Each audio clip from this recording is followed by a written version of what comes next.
Hello, this is Joe Pryor, the virtual real estate team in Oklahoma, where we specialize in new residential construction for investors in the Oklahoma City and Tulsa markets.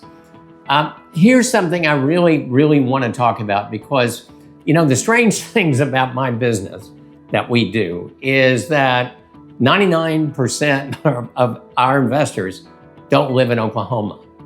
Now, that may sound strange to some of you out there, but this is a trend that's been going on for a long time. I started extensively dealing with out-of-state investors about 21 years ago, especially out of the technology markets in California and Washington State, et cetera. And so, the change in my business plan of working out-of-state investors instead of local investors had to be something I made a transition on doing and the kind of information I needed to share. I remember in 2004, I had a lot of tours. In fact, I remember one month in August when it was hot as it can be. Out of 31 days, I had 20 tours in 1 month in 2004 and 2005. And so because of that, I was getting a lot of questions. Questions I didn't have to answer for local folks because they knew it.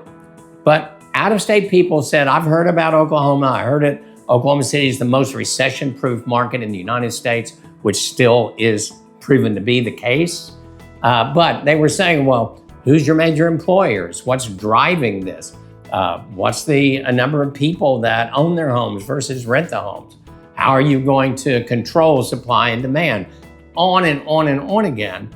And my job at that point was to make this rational, not pie in the sky, not, oh, I think this is coming, to Oklahoma City or to Tulsa, something that's real, because that is something that gives you the confidence in investing in something. And so it's got to be rational to you, because at first, if you're from California or New York or Nevada or whatever, it's going to say, I know my local market.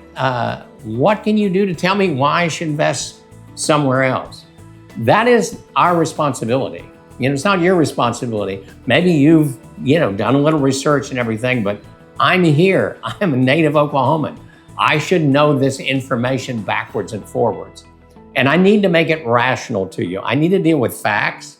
I need to deal with data. I need to deal with numbers, things that you can look at and say, okay, at the end of 7 years with positive cash flow, say a 5% per year appreciation that's compounding every year, that investment's going to make me net $160,000. Just throwing a number out there.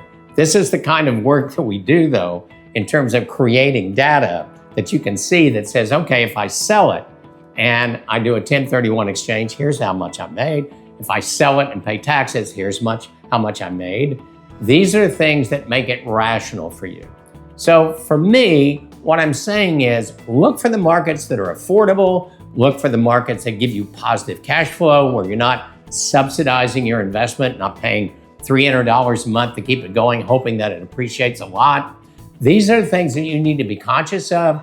These are the things that I need to make it rationally for you as an argument for investing in the Oklahoma City and Tulsa market. Let's get together. Let's have a Zoom meeting. Let me create a plan for you, and let me give you that data and those facts that give you the confidence to look at this sanely and say, this is where I want my money to go.